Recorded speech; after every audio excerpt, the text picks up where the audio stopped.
چې لایق د دې کرسۍ جانانه نو تا ویل دی دا کس د مشرۍ جانانه نو تا ویل دی تاوري باجوړ کې شیر عالم کنځلې کیږي تاوري باجوړ کې شیر عالم کنځلې کیږي تقصیر د میمونۍ جانانه نو تا ویل دی ته ګوره ادم خان په اډو سترګې پورته نه کړې ته ګوره ادم خان په اډو سترګې پورته نه کړې دا غږ د درخانۍ جانانه نو تا ویل دی ته ګوره ادم خان په اډو سترګې پورته نه کړې دا غږ د درخانۍ جانانه نو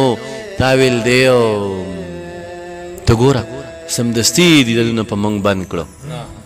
ته ګوره سمدستي دیدنونه په موږ بند کړو دا ښکلې د خانۍ جانانه نو تا ویل دی منه ته ګوره سمدستي دیدنونه په موږ بند کړو دا ښکلې د خانۍ جانانه نو تا ویل دی او جانانه تا په هسې ملا تړله راګزار شوې جانانه تا په هسې ملا تړله راګزار شوې دا استې د سیالۍ جانانه نو تا ویل دی منم ښه شوه چې تا تې توبه وویستله ډېره ښه ده ښه شوه چې تا تې توبه وویستله ډېره ښه ده مینه زما په زړه کې پرېږده دلته ګیره ښه ده چا ویل هغه ونه ښه ده چا ویل دغه ونه چا ویل هغه ونه ښه ده چا ویل دغه ونه ما ویل چې زه پې دومره نه پوهېږم خو بیره ښه ده او بنګ په لښتو باندې کري او جینۍ داسې وایي بنګ په لښتو باندې کري او جینۍ داسې وایي دا مزدوري مې د پردي بېګار نه ډېره ښه ده بنګ په لښتو باندې کري او جینۍ داسې وایي دا مزدوري مې د پردي بېګار نه ډېره ښه ده او دلته په نیمه شپه د مینې ملنګان را درومي دلته په نیمه شپه د مینې ملنګان را درومي د دې حجرې دروازه دغسې برسېره ښه ده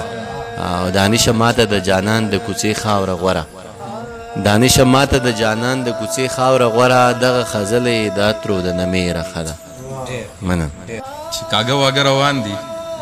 خو پښتانه روان دي واږه روان دي خو پښتانه روان دي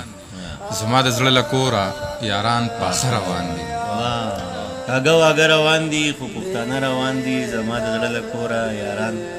پاخه روان دي په بېننګۍ کې یاران والله ډېر ښه روان دي په بېننګۍ کې یاران والله ډېر ښه روان دي زمونږ په خاوره باندې صیب دا ښه روان دي او دغه غزل دانش صاحب چې زما یاره چرته لاړ شم